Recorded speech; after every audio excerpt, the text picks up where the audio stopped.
Sivaya Nama Tiruchitrambalam. Welcome back, and today we are going to talk about a very important concept in Saiva Siddhantam, which is called as Thanu, Karana, Buvana, Bogam. Literally translated as Thanu means body, Karanam means the sense organs, Buvanam is the entire world or even the universe, Bogam is the pleasure that we are enjoying. We all know the reason for this birth, or even the reason for taking this body, is because of our karmic deeds or our karmic effect. Now, because of the karma that we have done, or the effect of the karma that we have done, we are given this body. Is it only to enjoy this, whether it is a good or a bad experience, whether is these Thanu, Karana, Buvana, Bogam given to us, as in the body, the sense organs and the world, as well as the pleasures that is given, is it only to enjoy the pain and the sorrow? Obviously no.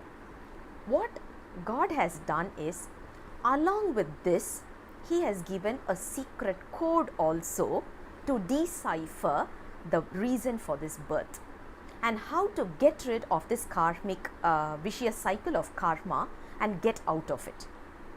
And if you have heard the other speakers, especially Dr. Nalasivamaya, in one of his speech he was mentioning, when we are locking, when we have a lock and a key, the key that is used to lock is the same key which is going to be used to unlock as well.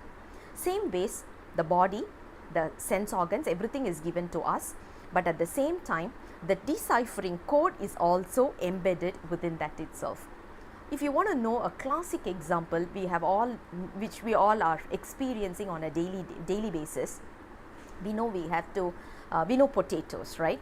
When you talk about the potatoes, we all know it's quite heavy in terms of the gaseous veggie. And when we eat too much of potatoes, we have a little bit of a problem with the gastric problems and all these. We end up in having gastric problems. Can we overcome that? Yes, obviously, because God has given the antidote as part of the veggie itself.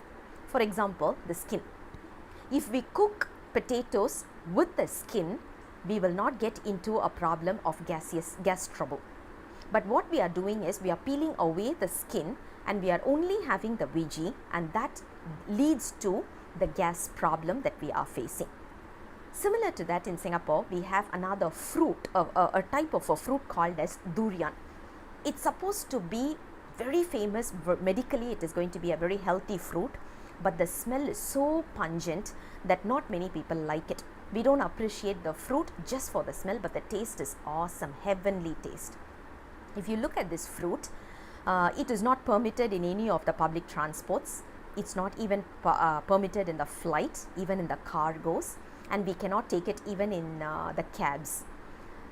The reason is, if you buy a durian fruit and bring it home, the home will be having that smell for almost about a week. Once we eat the durian, for almost 3 to 4 days, at least a week, you will be able to feel that whenever you burp, you will get that smell. Not only that, your hands as well as the mouth will start stinking with the same fruit smell. It's so well known for its pungent smell, but of course it's a delicious fruit, no doubt about it.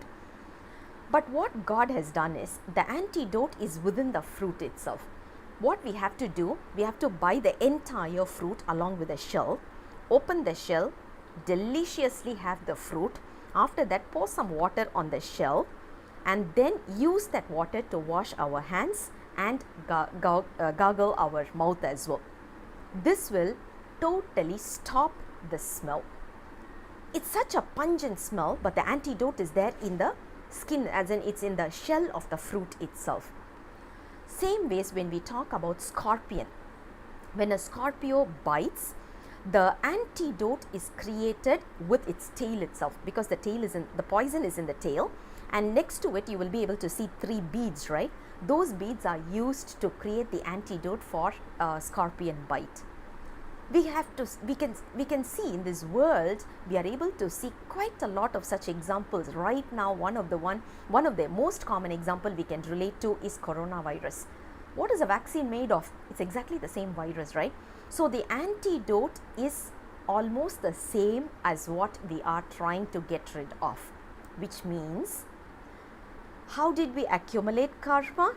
We have to use the same organ or the same method or means to get rid of the karma. How do we accumulate karma? Usually by three ways. One is body, words, and the third one is mind. If we do something with this body, obviously we have to use this body to get rid of this karma. That is where we do a lot of service, we do a lot of temple cleaning and all these work. We exert ourselves. The bodily exertion is needed in order to get rid of the karma that we did with this body. How about words? Obviously we have to start singing Tirumurai. The more Tirumurai we are able to sing, the more we can get rid of the karma that we have accumulated using our words or our mouth rather. And the third one is our mind. The only option is meditation, and the meditation is not going to be the superficial meditation that we are talking about, but rather we are talking about the Siva Yogam or the Siva Pusa related meditation. Once we start doing that, there is something called as inwards meditation. Once we start doing that, that will help us in eradicating our karma. And God has kept this clue as part of nature to tell us, hey, you're living in this world, the world is full of secrets, and the secrets are there to decipher the code, which is how your karma can also be, you can also get rid of your karma using the same key. So let's all start singing Tirumurai, start with our Shiva meditation practice, and at the same time exert our body for temples and adiyars and basically to get rid of our karma, and let's lead a peaceful life. I'll come back again with the next posting very soon. Until then, Sivaya Nama, Tiruchitrambalam.